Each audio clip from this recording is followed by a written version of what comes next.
Do you know 10 surprising scientific miracles in the Bible? In previous episodes, we discussed about Jesus and unsolved mysteries mentioned in the Bible. In this episode, we will explore 10 scientific miracles found in the Bible.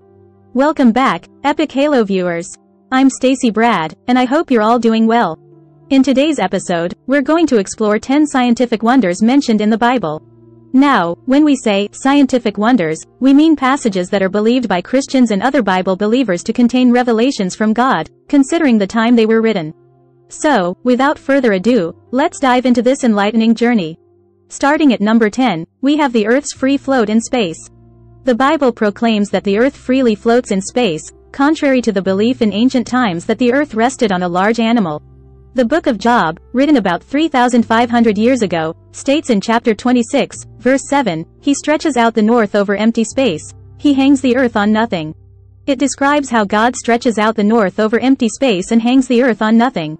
Many people consider this verse as an early recognition of the Earth's suspension in space without any physical support.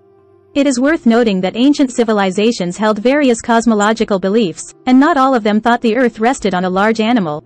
While some cultures had mythological concepts of the Earth being supported by animals or pillars, others had different views, such as the idea of a flat Earth or a celestial sphere. The scientific understanding of the Earth's position and motion in space has evolved significantly over time. Today, we know that the Earth is a planet orbiting the Sun, suspended in space due to the gravitational force between the Earth and the Sun. Next, at number 9, we have the Earth being round. Although it was commonly believed to be flat back then, the Bible reports that the Earth is actually round. These scriptures inspired Christopher Columbus to sail around the world. In the book of Isaiah, chapter 40, verse 22, it says, "It is he who sits above the circle of the earth." The idea that the Earth is round was not unique to the Bible. Ancient Greek philosophers, such as Pythagoras and later Aristotle, also proposed a spherical Earth based on various observations and reasoning.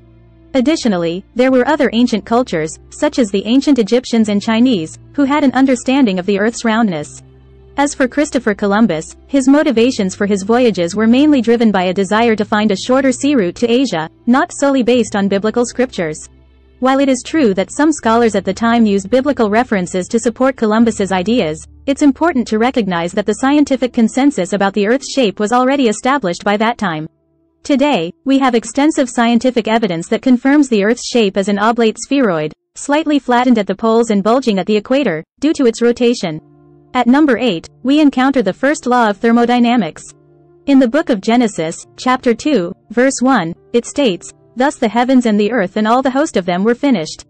This aligns with the first law of thermodynamics, also known as the law of conservation of energy and/or mass, which states that neither matter nor energy can be created or destroyed. The first law of thermodynamics, also known as the law of conservation of energy, states that energy cannot be created or destroyed in an isolated system. This scientific principle pertains to the transformation and conservation of energy rather than the creation or destruction of matter. It's important to recognize that the biblical verse you mentioned is a religious and metaphorical text, whereas the first law of thermodynamics is a scientific principle based on empirical observations and mathematical formulations. The concepts and language used in religious texts should not be conflated with scientific explanations. The first law of thermodynamics is a fundamental principle in physics that has been verified through numerous scientific experiments and observations, and it is widely accepted within the scientific community. Now, let's discuss the second law of thermodynamics at number 7. In the book of Psalms, chapter 102, verses 25 and 26, it says, "Of old, you founded the earth, and the heavens are the work of your hands. They will perish, but you endure, they will all wear out like a garment." This refers to the law of increasing entropy, stating that ordered systems tend to become more disordered over time. His concept suggests that the universe is running down and wearing out, a discovery made fairly recently. The idea that the universe is running down or wearing out is a broad interpretation of the second law of thermodynamics. It suggests that over time, the energy available for useful work will diminish and the universe will reach a state of maximum entropy. However, it's important to note that this interpretation of the second law of thermodynamics is related to the concept of heat death or the eventual end of the universe, which is still a topic of ongoing scientific research and debate. The specific verses you mentioned do not provide detailed scientific explanations but rather convey metaphorical language in a religious context. While there can be connections drawn between certain religious texts and scientific principles, It's essential to approach them with an understanding of their historical and cultural contexts and acknowledge the distinct nature of religious and scientific discourse. At number 6, we encounter the hydraulic cycle, also known as the hydrologic cycle. The Bible mentions this cycle in the book of Amos, chapter 9, verse 6, written 2,800 years ago. It says, "He calls for the waters of the sea and pours them out on the face of the earth." The hydrological cycle was not fully understood until the 17th century, but the Bible already mentioned it centuries earlier. The verse mentioned from the book of Amos describes God calling for the waters of the sea and pouring them out on the face of the earth. The hydrological cycle, also known as the water cycle, is the process through which water circulates on Earth. It involves various processes, such as evaporation, condensation, precipitation, and runoff. This cycle was not fully understood and described scientifically until much later in history, particularly in the 17th century when scientific advancements began shedding light on the intricate workings of the Earth's water system. While the Bible does contain passages that refer to the movement of water, it's important to note that these passages are often poetic or metaphorical in nature and not intended as comprehensive scientific explanations. The writers of the biblical texts were not aiming to provide detailed scientific knowledge but rather to convey religious and spiritual truths. The recognition of the hydrological cycle as a scientific concept emerged through empirical observations and scientific inquiry. Scientists and researchers from various backgrounds have contributed to our understanding of the water cycle over centuries of scientific exploration and study. Moving on to number 5, we have countless stars. In the book of Jeremiah, chapter 33, verse 22, it says, "As the hosts of heaven cannot be numbered, nor the sand of the sea measured." While only a few stars were observable at the time this was recorded, we now know that there are countless billions of stars in the universe. At number 4, we explore the science of oceanography. In the book of Psalms, chapter 8, verse 8, it states, "And the fish of the sea that pass through the paths of the seas." This passage refers to the existence of ocean currents, a discovery made in the 1850s by Matthew Maury, considered the father of oceanography. The Bible had already mentioned this concept 2,800 years ago.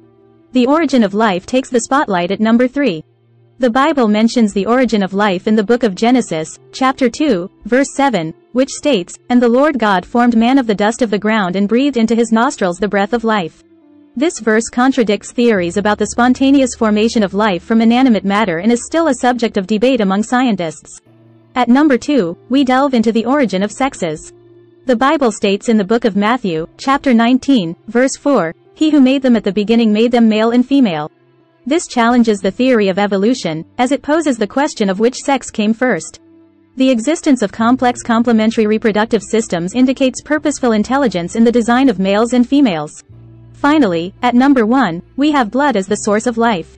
Leviticus, chapter 17, verse 11, states, "For the life of the flesh is in the blood." This concept was not fully understood until about 2,000 years ago when bloodletting was a common medical practice. Blood carries water, nourishment, oxygen, and maintains the body's temperature, making it essential for life. These 10 examples highlight what Christians and Bible believers consider being scientific miracles in the Bible.